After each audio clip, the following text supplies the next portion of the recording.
Hello नमस्कार, मी शारदा. तुमचं सर्वांचं खूप खूप स्वागत आहे शारदा मराठी ब्लॉगमध्ये. माझ्या सर्व ताई दादा मैत्रिणींना श्री स्वामी समर्थ. दुपारची वेळ आहे, माझ्या मते दुपारचे 2-2:30 वाजले.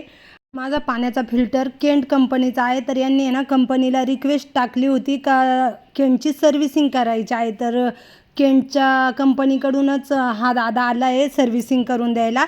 तर तो आता सर्व्हिसिंग करायला, आता त्या दादानी केंट खोलला आहे सर्व्हिसिंगला. आणि इथे ना मी चहा ठेवायला घेतलं आहे. त्या दादाला पण चहा ठेवते आणि बाहेर टेबल खुर्ची चालू आहे, तर त्या काकांनासुद्धा चहा ठेवते.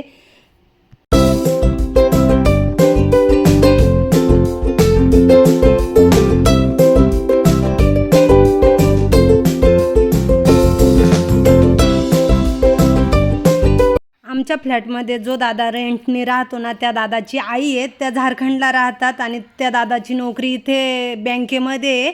तर ते आले त्यांच्या मुलाला भेटायला. तर त्यांची नाही ते कोणासोबत ओळख नाही, फक्त माझ्यासोबत ओळख आहे. मी घरमालक आहे, त्याच्यामुळे त्यांची माझ्यासोबत ओळख आहे.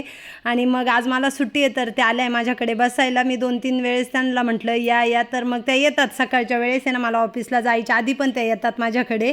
आणि आज मी घरी आहे, तर मग त्यांना वाटलं दुपारच्या वेळेस मी बसले वगैरे असेल, तर ते आले आहे. मग मी सर्वांसाठी इथे ना आम्हाला चहा ठेवला. हां, म्हणजे 1 वर्षाचा कॉन्ट्रॅक्ट घेतला तर 8,000 म्हणजे 8,200. आणि वर्षभरात काय झालं तर येऊन आणि रिपेयरिंग करून जाते. मोटरीला पण काय झालं तरी ना रिपेयर करके जाएगा. लेकिन क्या है कि जैसे तुरंत जैसे आज कंप्लेन किए तो आज ही लड़का नहीं आएगा, कल या परसों 2-3 दिन का समय. केंट आहे 2015 मध्ये आम्ही लावलेला आहे हा केंट. तर आत्ता आहे ना, मग त्याचे आम्ही काय करणार आहे का वर्षभराचा कॉन्ट्रॅक्ट करून घेणार आहोत. वर्षभरामध्ये ही मोटर आहे, हिला काही प्रॉब्लेम आला तर ही मोटर नवीन टाकून मिळणार ना दादा. आणि हे सगळंच म्हणजे जे काही वर्षभरात कशालाच काय केंटला प्रॉब्लेम आला सर्व्हिसिंगला हे आपले चेंज करून देणार. हां, तर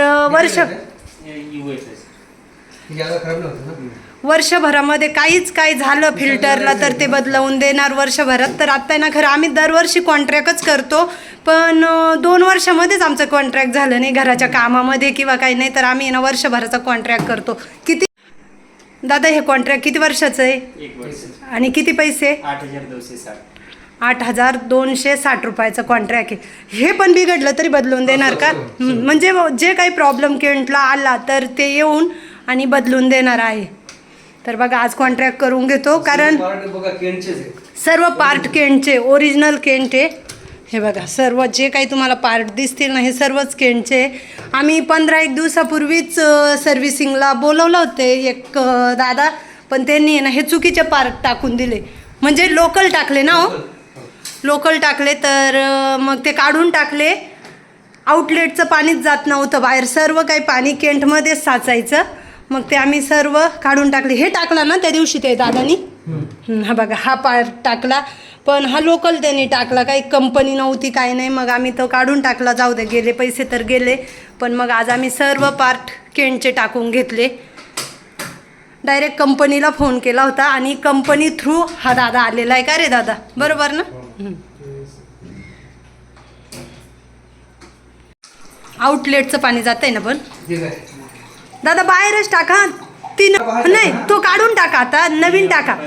हा तो नवीन टाक दादा. आता तो आहे ना तुटलाय, खराब झालाय.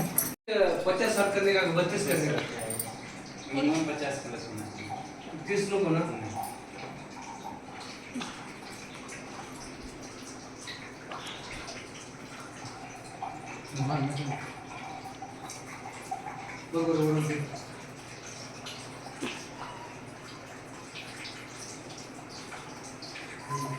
कशी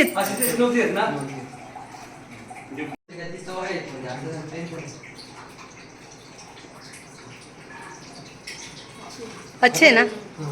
1 वर्ष जर गेलं आपलं. आता पुढच्या टायमाला आपल्याला ऑगस्ट आहे ना, सप्टेंबर ऑक्टोबरला आपण बोलवायचा. ऑक्टोबरला बोलवलं का हे बदलून घ्यायचं 2 महिन्यांनी.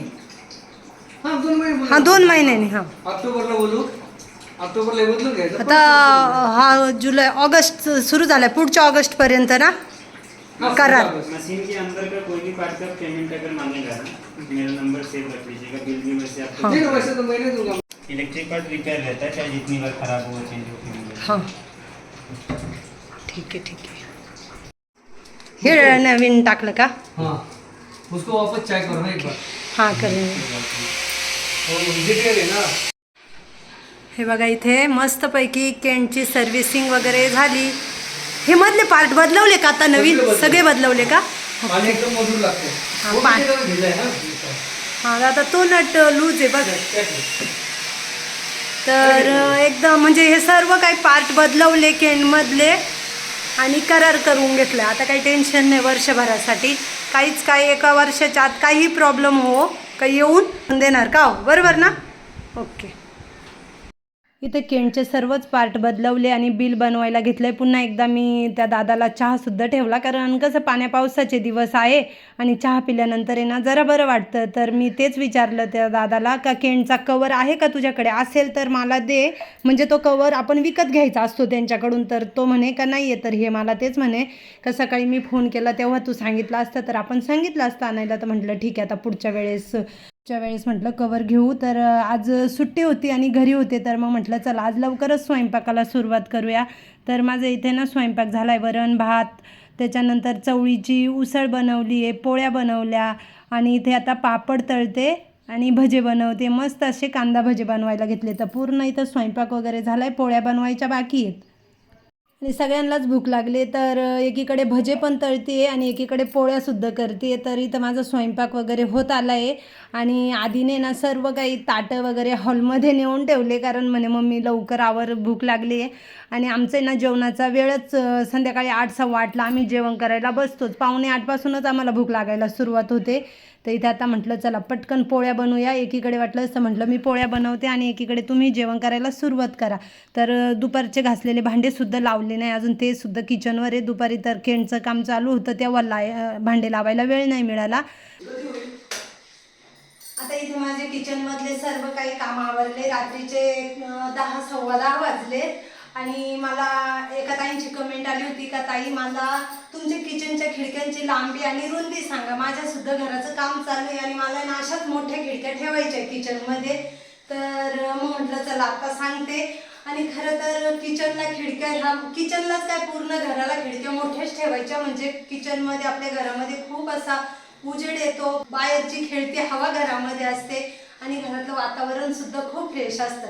आता माझं कसं आहे, मी यूट्यूबला व्हिडिओ टाकते आणि जे काही तुम्ही माझ्या घरातलं जे काही बघतात किंवा मी जे तुमच्यासोबत शेअर करते ते तुम्ही बघतात आणि त्यानुसार तुम्ही मला प्रश्न विचारतात. तुम्ही मला प्रश्न विचारले का जे योग्य आहे, जे खरोखर चांगलं आहे किंवा मी वापरते एखादी गोष्ट आणि खरंच ती चांगली आहे किंवा एखादी गोष्ट खरंच चांगली नाही, तर त्या प्रश्नांचं उत्तर देणं हे माझं काम आहे.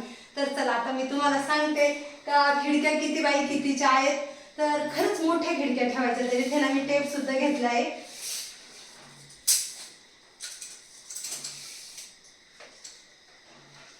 आता ही किचनची खिडकी लांबीला कंप्लीट 5.5 फूट आहे.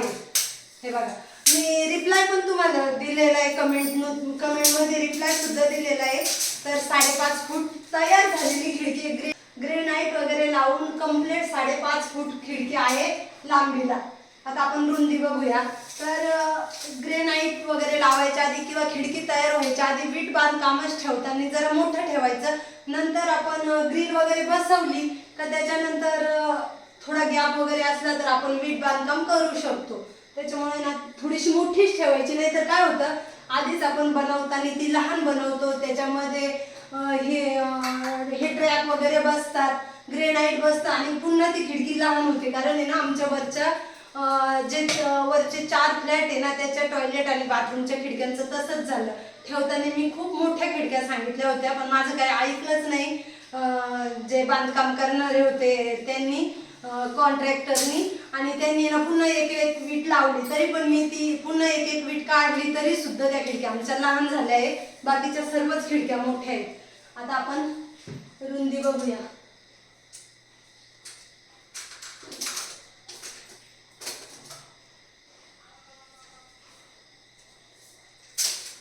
आता रुंदीला ही खिडकी 3.5 फूट आहे. कंप्लीट 3.5 फूट आहे रुंदीला. हे बघा, रुंदीला ही खिडकी 3.5 फूट आहे. तर म्हणजे बांधकाम करताना पण खरंच पुन्हा एकदा सांगते का जागा सोडाच. तर अशी 5.5 लांबीला 5.5 फूट आणि रुंदीला 2.25 फूट एवढी आहे. आता आपण इकडची बघूया. मला आमच्या साहेबांनी सर्व हे शिकून दिलंय. त्यांनी सगळं मला शिकवलंय का रुंदी लांबी कसं मोजायचं ते. आता ही लांबीला 6 फूट आहे. इकडच्या बाजूची ही गॅसच्या बाजूची पूर्व बाजूची आणि ही दक्षिण बाजूची, तर ही 6 फूट आहे. ही थोडीशी म्हणजे मोठी, ही 5.5 फूट आहे आणि इकडची 6 फूट आहे. तयार झालेली खिडकी 6 फूट आहे. आपण रुंदी बघूया.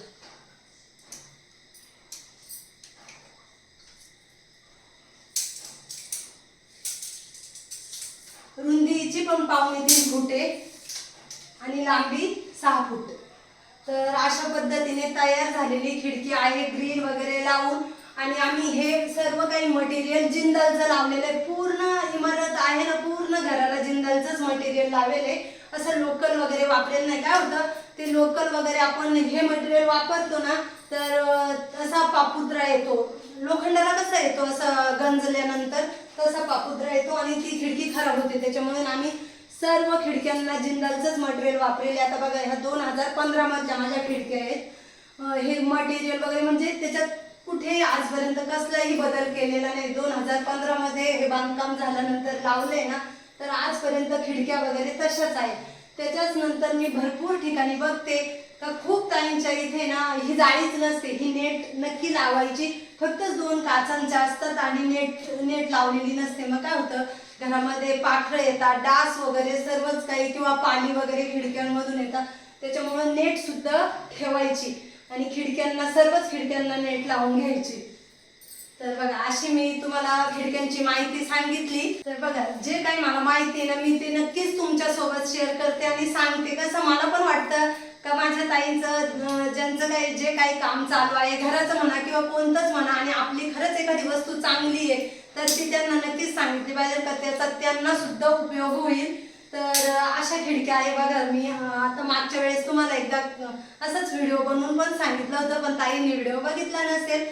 तर चला आता ह्या व्हिडिओचा मी एंड करते. कसा वाटला आजचा व्हिडिओ कमेंटमध्ये नक्कीच सांगा. व्हिडिओ आवडला तर लाईक शेअर, चॅनलला सबस्क्राईब करा. लवकरच नवीन व्हिडिओ घेऊन येईल. तोपर्यंत सर्वांना बाय बाय. श्री स्वामी समर्थ. शुभरात्री.